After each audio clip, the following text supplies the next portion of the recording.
gawang puspos ng bait, pagkat may kakamting langit. Alleluia, Alleluia.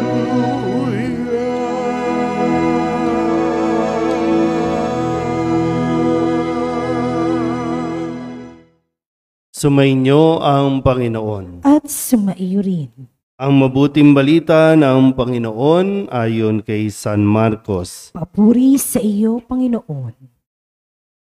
Noong panahong iyon, si Herodes ang nagpahuli, nagpagapos at nagpabilanggo kay Juan dahil kay Herodias.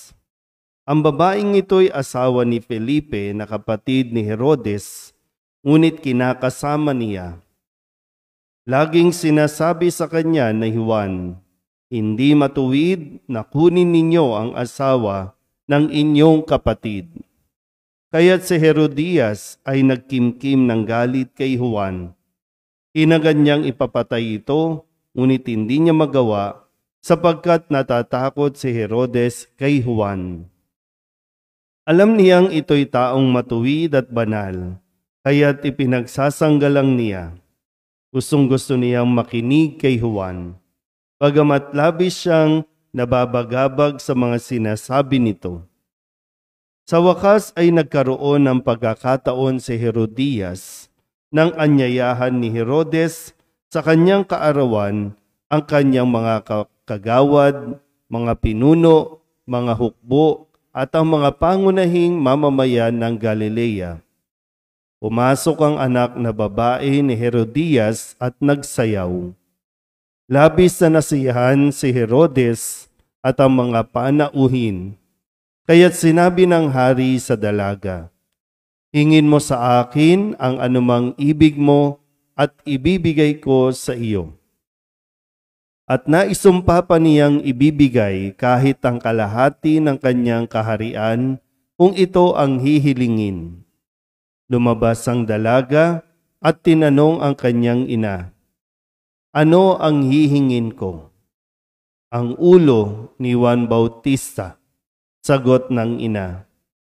Dali-daling nagbalik ang dalaga sa kinaroroonan ng hari. "Ang ibig ko po'y ibigay ninyo sa akin ngayon din sa isang pinggan ang ulo ni Juan Bautista," sabi niya. Labis na lulungkot ang hari, ngunit dahil sa kanyang sumpa na narinig ng kanyang mga panauhin, hindi niya matanggihan ang dalaga. Kaagad niyang iniutos sa isang bantay na dalhin sa kanya ang ulo ni Juan. Sumunod ang bantay at pinugutan si Juan sa bilangguan. Inilagay ang ulo sa isang pinggan at ibinigay sa dalaga. Ibinigay naman iyon ng dalaga sa kanyang ina. Na mabalitaan ito ng mga alagad ni Juan, kinuha nila ang kanyang bangkay at ininibing. Ang mabuting balita ng Panginoon. Pinupuri ka namin, Panginoong Hesukristo. Isang magandang umaga po sa inyong lahat. Sabihin nyo nga po sa katabi ninyo, huwag kang virus. Takot kayong magsabi, no? Baka mahawa kayo. Pero hindi natin napapansin, talagang marami na tayong nahawaan ng isang uri ng virus. Maganda sana, no? May mga virus na maganda sa katawan, maganda sa paligid, pero may mga virus na talagang nakakasira ng buhay. Mas matindi pa sa COVID-19. Ito ay ang virus ng kasinungalingan. Napakarami. Kasi tinan niyo po, no, nakakahawa yung kasinungalingan. Yung kasinungalingan ni Herodes at ni Herodias.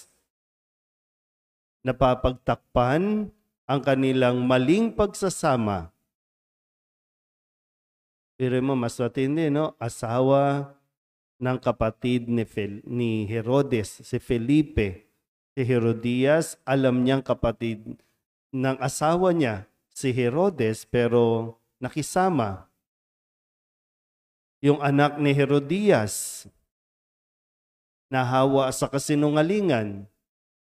Di bali nang mamuhay na maginhawa o kaya di bali nang mamuhay sa imoralidad, mamuhay lang sa palasyo. Nahawa yung mga kagawad, mga pinuno ng hukbo sa kasinungalingan ni Herodes. Yung bantay, no, nahawa din sa kasinungalingan, napahamak din dahil sa kasinungalingan.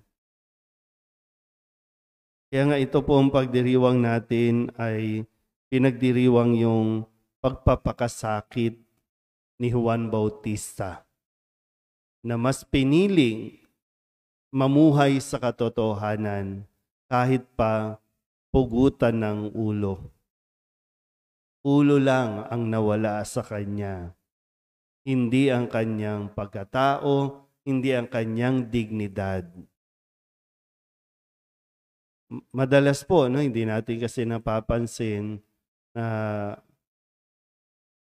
para lang magpa-impress, para lang dumami ang followers sa social media, kung ano-anong kasinungalingan o pagkukunwari ang ipinapakita natin sa tao. Para lamang makahakot, no, ng mga maraming followers. Napakabilis nating mag-post kahit hindi pa natin confirm, kahit hindi totoo, basta mag-viral lang.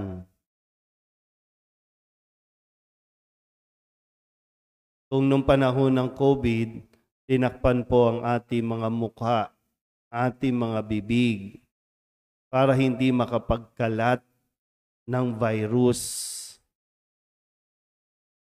Pero ngayon,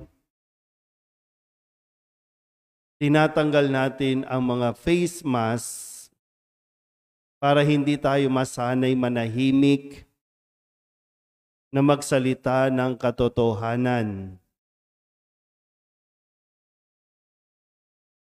Di bali ng konti lang ang kaibigan. Di bali ng konti lang ang followers. Basta't alam mong totoo ka. At totoo ang mga taong nasa listahan mo.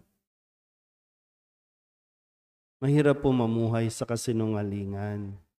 Kasi masasanay ka, lulukuhin mo hindi lang ang ibang tao. Pagharap mo sa salamin, niloloko mo ang sarili mo.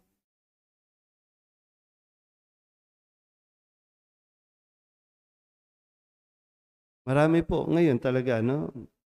Mas pinipiling magsinungaling. Ang magkwento ng kasinungalingan, ang mag-imbento ng kasinungalingan para lamang mapagtakpan yung kanilang kung ano man ang itinatago nila sa sarili nila. O kaya naman, para lang talagang magpa-impress.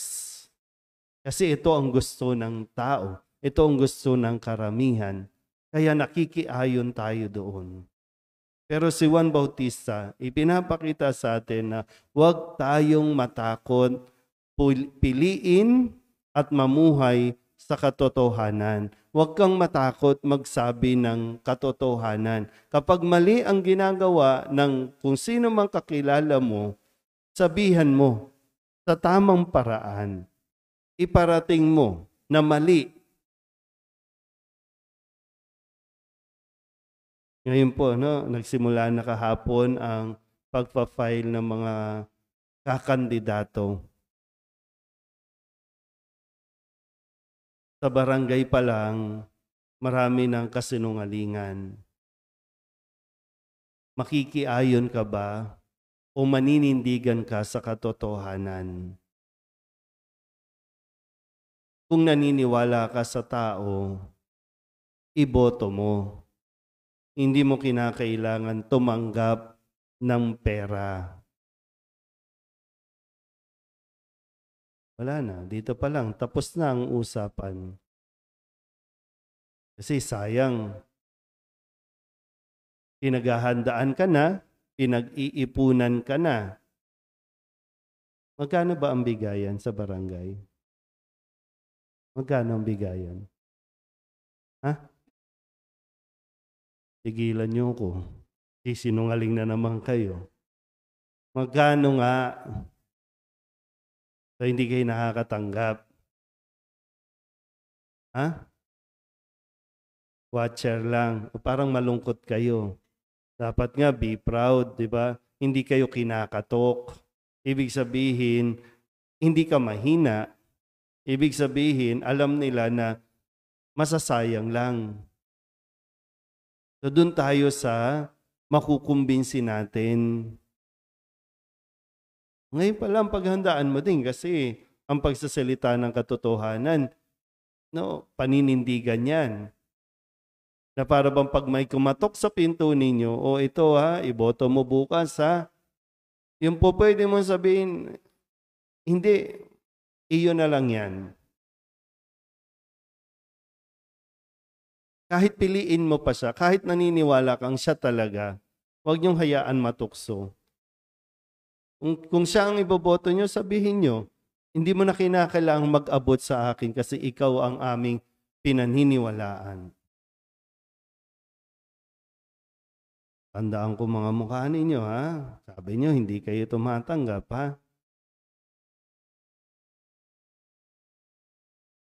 Kasi hanggat pinamamayani natin ang kasinungalingan, pinakakalat pa natin ang virus ng kasinungalingan, huwag tayong umasa na maayos na buhay. At talagang kakailanganin natin magtakip ng muka kasi mahiyaan naman tayo. Yun yung dapat. Mag-face mask, mag-face shield, yun yung kailangan. Kasi ngayon, mahihirapan kang makita yung katotohanan kasi lahat magpapakita ng kabutihan, ng concern o pagpapahalaga sa barangay. Lahat yan, lalapit na, ngingiti na sa inyo lahat yan. At mahihirapan kang i-identify sino ang totoo at sino ang nagkukunwari. Pero ang tanong, ikaw ba? Nagpapakatotoo ka ba o nakikiayon ka sa kasinungalingan kapalit ng pera, kapalit ng pansin, kapalit ng followers? Nawa, ang halimbawa ni San Juan, mapugutan man ng ulo, sa katotohanan pa rin mamumuhay. Amen?